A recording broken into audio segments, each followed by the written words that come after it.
Welcome back. Well, many of us were spending more time in the kitchen, so let's get some tips. Western Mass News reporter Jillian Lopez joins us now.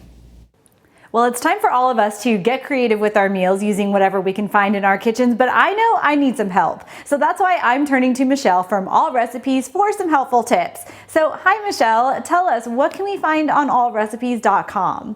There are thousands of recipes for every ingredient and recipe on AllRecipes.com, and all the recipes there are made by home cooks, so you know that they're going to be easy and you know that they're going to turn out well.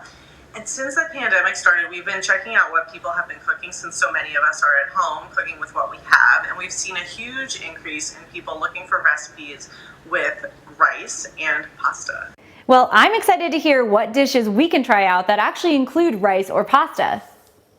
Well, in terms of rice, we have Chef John's stuffed peppers. This recipe has 5 stars. Everybody loves it. It's your classic stuffed pepper with ground beef and rice and some cheese in the filling, and people rave in the reviews that these are some of the best stuffed peppers that they've ever had. A classic casserole is Mama's chicken and rice casserole, but it is comfort food at its best. A southern recipe that uses actually 3 cans of cream soup. It uses cream of mushroom, cream of celery, and cream of chicken, but the reviewers say it doesn't taste processed at all. It's just creamy goodness, and you don't even have to cook the chicken beforehand, so the prep only takes 10 minutes, and then you stick it in the oven. I found this really great recipe for veggie packed fried rice, and it does call for a little sauce that you make using garlic and ginger, but if you don't have those ingredients, you could just skip them or use powdered version instead, and the sauce would just be a little bit more simple. And the great thing about fried rice is that you can cook it with the veggies that you have at home. So while this one calls for peppers and things you traditionally find in fried rice, you can use it with whatever veggies you have in your refrigerator. Well, these all sound amazing, but we can't let this go without talking about the pasta. So what are some dishes that we can try out that include pasta? There's a recipe for spaghetti cacio e pepe, which is a classic Italian recipe, and it's basically like a really easy mac and cheese. It just uses pasta and Parmigiano Reggiano cheese. You can just substitute Parmesan if you have it. A little salt and pepper, or oil and butter, and this version actually includes garlic, but it is great all on its own, or a starting point for adding other leftover ingredients you might have, or other flavorful ingredients you might have in your kitchen.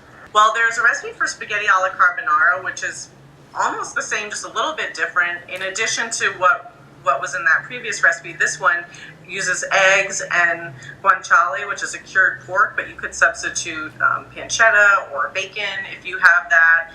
And it also is super simple. Besides the pasta, you hardly need anything else besides cheese.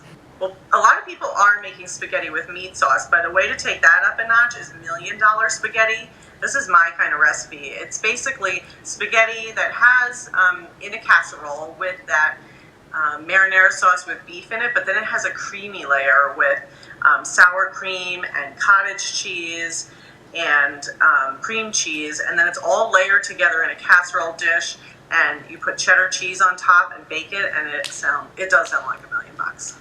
So Michelle, where can we go to get all of those specifics about some of those dishes you mentioned?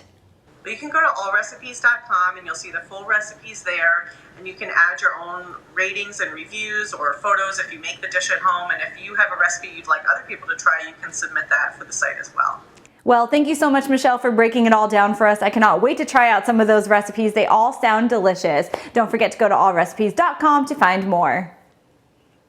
And do not forget that AllRecipes is actually owned by the same company that owns this television station. It's the Meredith Corporation.